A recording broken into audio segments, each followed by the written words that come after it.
everyone, welcome back to the channel. Let me ask you this.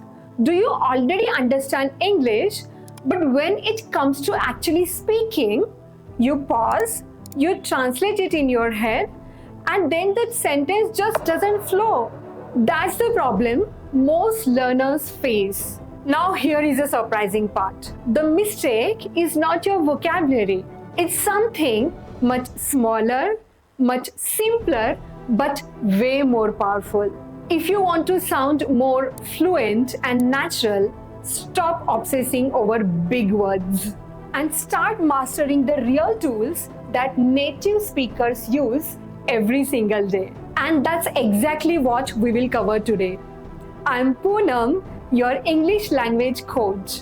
And in today's video, I'm going to show you 3 powerful tools, phrases, conjunctions, and synonyms that will instantly make your English sound fluent, natural, impressive, and stylish.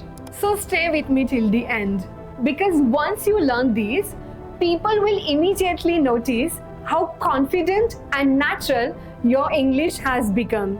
So let's dive right in. Part 1. Phrases. Now, what is a phrase? A phrase is a group of words that expresses an idea. It's not a full sentence, but it still carries a meaning. Think of phrases as shortcuts. Instead of building sentences word by word, you borrow these ready-made expressions. That's why native speakers sound more casual, natural, and effortless. They use phrases all the time. But here is the problem. Most learners either don't use them at all, or they keep repeating the basic ones like, how are you? I'm fine. So let's fix that. Here are 4 powerful phrases that you can start using them today. Phrase 1. Make yourself at home. Meaning, relax, be comfortable, and act as if you are in your own house. Now imagine, your friend comes to visit you. They are standing at the door, a little hesitant and unsure where to sit. Instead of saying, please sit, you can smile and say, please come in, take a seat, and make yourself at home.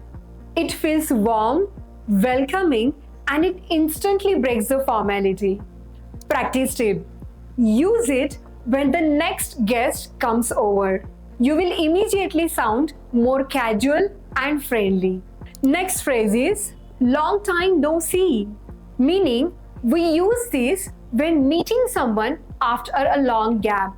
Imagine you are in the market and you bump into a college friend you haven't seen for a long time. Then you greet that friend with, hey, long time no see. How have you been? It instantly sounds casual, friendly, and shows genuine happiness to reconnect. Next is, it's better late than never. Meaning, it's better to do something late than not at all. For example, your friend submits a project 3 days after the deadline. You could scold them, or you can smile and say, it's better late than never. It's polite, positive, and encouraging. And the next phrase is, keep it up, meaning continue the good work. Here are a few examples. If your friend sticks to a gym routine, you can say, wow, keep it up.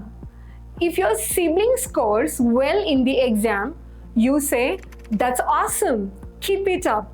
If your colleague gives a good presentation, you can say, nice report, keep it up.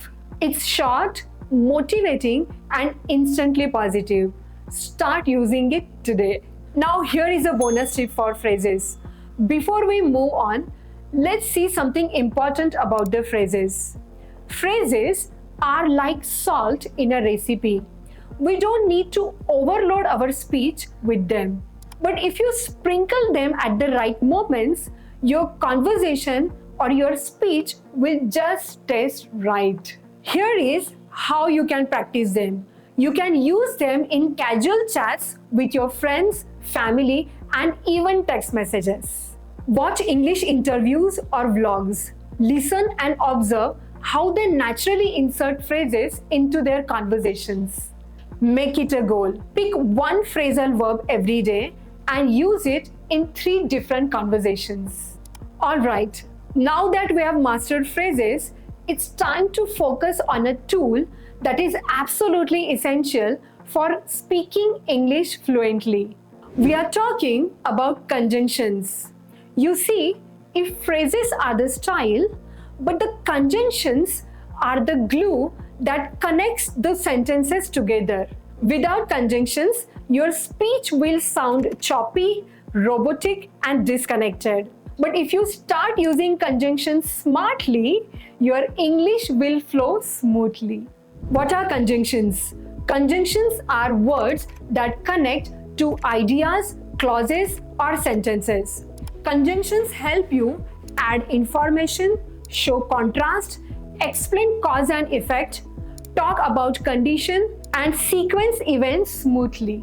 Imagine you are building a chain. Each sentence is a link. Conjunctions are what link those links together and make strong connected chain. Without conjunctions, you might sound like this. I was tired, I finished my project. But with conjunctions, you sound more fluent. Although I was tired, I finished my project. Do you see how smoothly we joined the 2 sentences? It makes you sound more fluent and professional. Why are conjunctions important for fluency? Fluency is not just about vocabulary. Fluency is about flow. You can know 500 words, but if you can't connect them smoothly, you will still sound basic. Let's learn 4 essential conjunctions with real-life examples. First conjunction, although. It shows contrast. Although is a fantastic conjunction when you want to present an unexpected result. It shows a situation when 2 things don't quite go together but still happen. Now structure is although plus situation and then result. For example, although I was tired, I stayed up to finish my project. Notice how it connects to contrast ideas or to opposite ideas. You are tired, but still you continued working. This is perfect for interviews, storytelling, or even for casual conversations. Other examples are, although it was raining, we went for a walk. And although she's young, she's talented. Next conjunction is unless. Unless is a conjunction that sets a condition. It means if not. It shows what will happen if certain condition isn't met. It's great for giving advice, warnings, or setting terms. Its structure is result plus unless plus condition. For example, you won't improve unless you practice daily, which means if you don't practice daily, you won't improve. Other examples, you can't enter unless you have a pass. I won't go unless you come with me. Next conjunction is however. It shows contrast in a polished way. Now we all know the word but. But here is a little secret.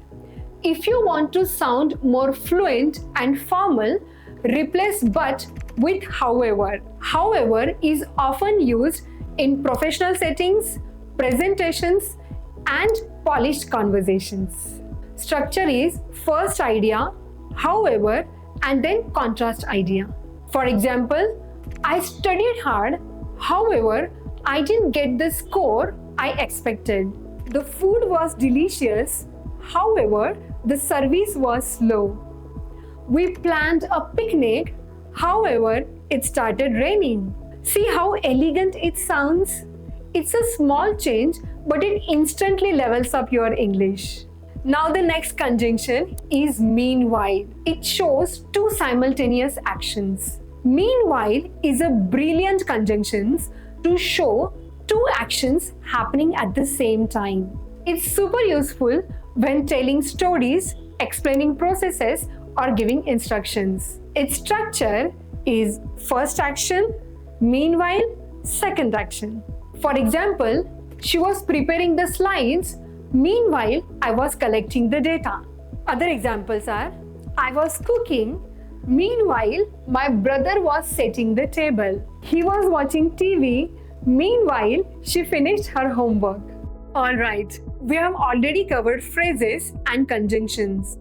But now it's time for the secret sauce that will make you sound more sophisticated and fluent in English. I'm talking about synonyms. What are synonyms? Synonyms are words that have same meaning or almost the same, but they vary in style, tone, and intensity. For example, big and huge are synonyms. Happy and delighted are synonyms. Tired and exhausted are synonyms. But here is the thing. Not all synonyms sound equal. Some are basic and ordinary, while others sound polished and fluent. So if you're always saying very good, very happy, very tired, then this part is for you.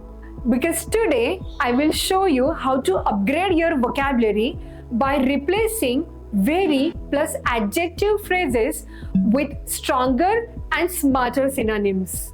Now, why replacing very plus word instantly levels up your English? Let's be honest, native speakers don't use very that often. They naturally choose richer vocabulary word that expresses their emotion more clearly. For example, instead of saying very cold, they will say freezing. Instead of saying very hungry, they'll say starving. When you start doing this, your English will instantly sound more fluent, more confident, and way more natural. Instead of saying I'm very tired, say I'm exhausted. Exhausted expresses a stronger level of tiredness. It's perfect after a long day, workout, or even when you have had a mentally draining task. Other examples, I'm exhausted after that long meeting. By the end of the trek, I was absolutely exhausted. Let's move on the next. Saying I'm happy is okay, but it sounds flat. So instead, use words like thrilled or delighted. They add more depth to your emotions. Thrilled is used for excitement, while delighted is a bit more formal and graceful. For example, she was thrilled to receive the job offer. I'm delighted to be part of this project. Let's see the third one. When you are not just angry, but really angry, the perfect word is furious. It's a strong word, so use it when you are expressing extreme frustration and disappointment. For example, he was furious when he missed his flight. The manager was furious about the last-minute cancellation. Instead of saying she's beautiful, say she's gorgeous. These two words instantly make your compliment sound more elegant. Stunning works for places, views, or designs, etc. Gorgeous works for people and sometimes objects. For example, the sunset was absolutely stunning. She looked gorgeous in her sari. Let me give you a few more to expand your fluency. Instead of saying very bad, say awful or terrible. The weather was terrible yesterday. The movie was awful. Instead of saying very small, say tiny or petite. Look at this tiny kitten.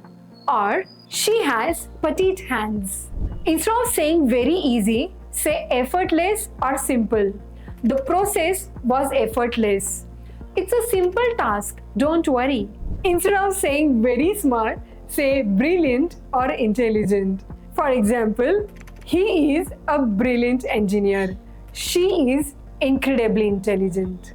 Instead of saying very funny, say hilarious. That comedian is hilarious.